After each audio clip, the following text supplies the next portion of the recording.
के बारे में कहा जाता है सरकार गिरा सकते हैं, सरकार बना सकते हैं। अटल बिहारी वाजपेयी की सरकार को गिराने वाला कोई और नहीं था, सुब्रमण्यम स्वामी थे जब जयललिता और सोनिया गांधी को साथ साथ बिठाकर चाय पिलाई गई थी। तो मतलब आप कुछ भी कर सकते हैं भाई।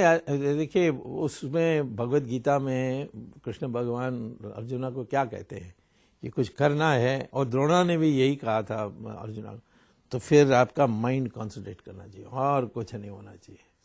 स्विट्जरलैंड की वेकेशन के लिए नहीं सोचना चाहिए, दिन शाम की डिनर पार्टी जाने के लिए सोचना नहीं चाहिए।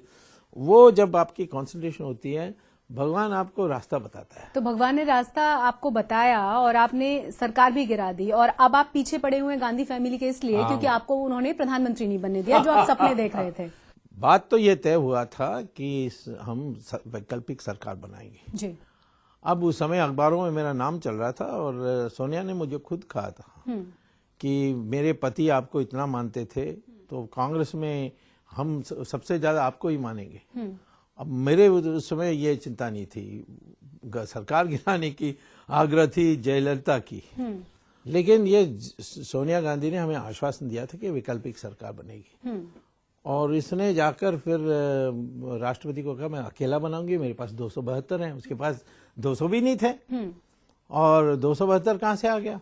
तो इसका परिणाम यही है कि वो चुनाव होगा, चुनाव में सबने मुझे दोषी ठहराया, क्योंकि वो जानते हैं कि जयललिता नहीं कर सकती है, सोनिया नहीं कर सकती है, मैं ही, हाँ, उसने चाय पार्टी बना करके किया, तो सबने मुझे मेरी हालत खराब कर दी थी इलेक्शन में। ये इसकी जो धोखा है जी।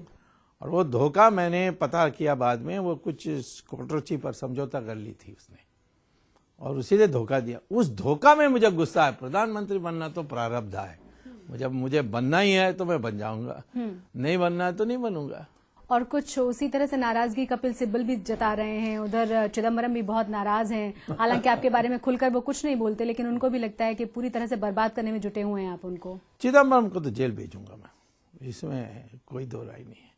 वो इसने इतना जो भ्रष्टाचार किया है, वकील है तो इधर उधर लिपापोती करके बच जाता है, लेकिन हमारी सरकार आएगी तो उसको अंदर भेजेंगे। लेकिन आप कैसे अंदर भेजेंगे? कोर्ट ने क्या कहा आपने सुना होगा, और सिब्बल ने इसीलिए कहा कि आप माफी मांगे। कोर्ट ने क्या कहा?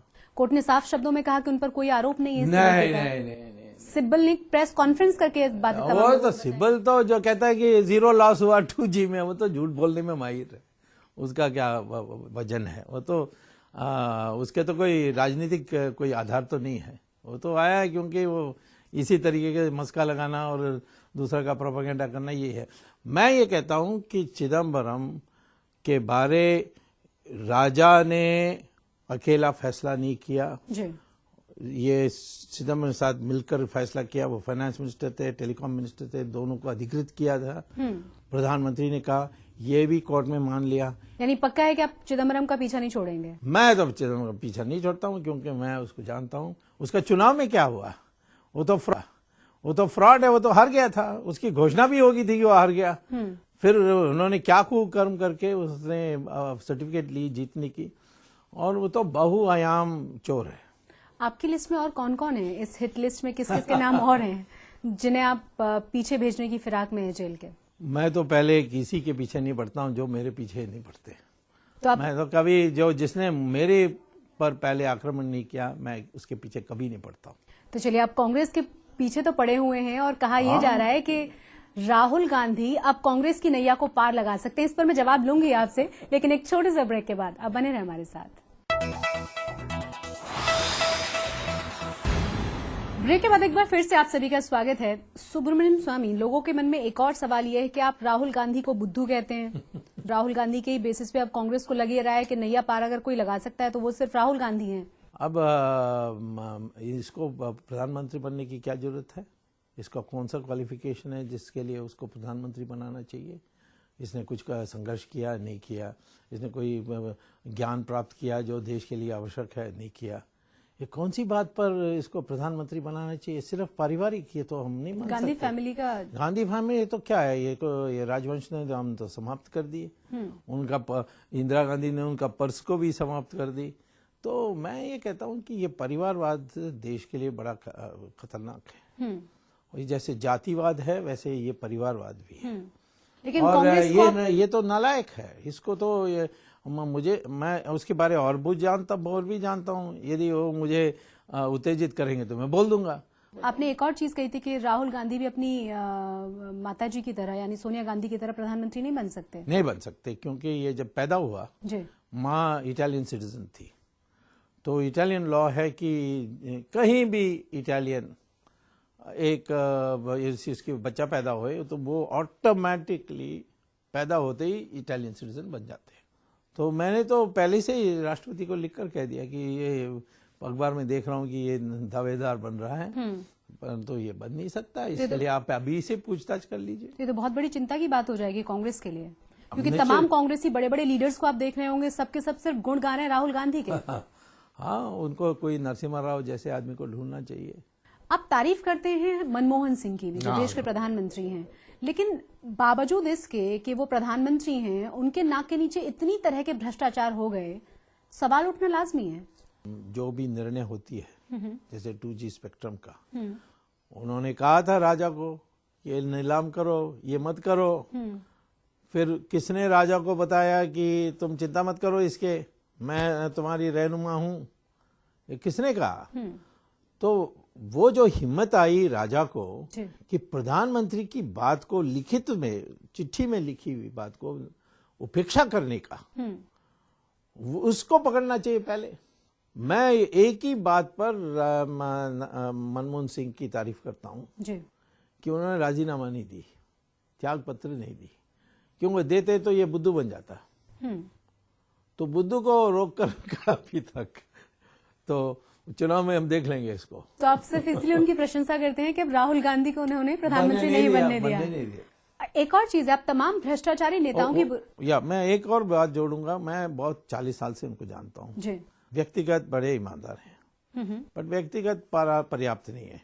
एक सार्वजनिक चरित्र भी होती है। जैसे मुझे ये कहना है कि कांग्रेस पार्टी ने ये प्राइम मिनिस्टर की पद को जिस तरीके से नष्ट किया है, हाँ, उसकी गरिमा को खत्म कर दिया है, कि दुनिया भर में हास्यास्पद कर दी कि वो प्राइम मिनिस्टर मिल रहे हैं ओबामा से, ये आके कहता है कैबिनेट फैसला में फाड़ दिया। कोई देश के लिए कोई चिंता है इसमें? आपने कहा था कि 2013 के अंत तक होते होते इलेक्शन हो जाएंगे, ऐसा हुआ नहीं, आपने दावा करके कहा था। हमने चाह भी नहीं कि होना चाहिए। अच्छा, आपने नहीं चाहा इसीलिए नहीं हुआ? हाँ, नेचुरली।